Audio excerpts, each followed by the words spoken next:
how do I get consistent production from my figs? And this is Kurt from Hennegar, Alabama. He says he has multiple varieties and they have been very inconsistent with production, some not even ripening, Mr. Deed. So you know a little something about Alabama. I do. Right? And about figs. I do. Right? So what do you think? I even have a friend from Alabama named Kurt, but he doesn't live in Hennegar. Well, he got multiple varieties. I wonder how old they are. Sure. I know there are early, mid, and late season varieties of figs, and all I can tell you, and this year may have been, I wonder how many years he's comparing this to, because this year has been a really, really strange year. Yes, it has because of the really, in our area anyway, the really, really wet spring, and then the rains quit and you had the drought situation, and that could have adversely affected all of these varieties. The number one thing you can do is soil test. As long as your pH is, the figs like a high pH, 6.5 pH. Make sure your pH is good, and make sure you fertilize according to soil test results.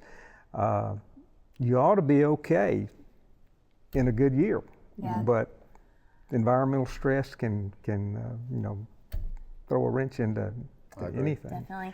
I'll throw in there that so I grow in a zone 7, and late freezes can be an issue with us. So just as they've begun to grow, kind of killing whatever had started to grow above ground, and that just pushes the whole plant back. So years when we see that, we will get some like fruit set, but it hardly ever, the season at that point doesn't last long enough for them to actually mature, get large enough. Late start. Right, and so like maybe that has something to do with the inconsistency, and again, that could be variety dependent, and I know we struggle with this less in the warmer growing zones, but just picking those cultivars that are cold hardy. Yes. So I have to be especially on top of my game for that one. So like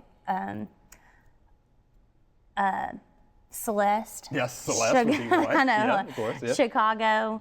Brown turkey. Brown turkey. I knew there was a turkey one in there. I couldn't remember.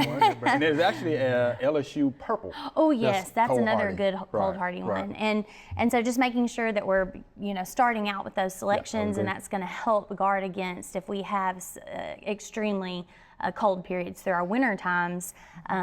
Even if the above ground parts of that plant die, the roots are still going to be hardy. So. Okay, Kurt.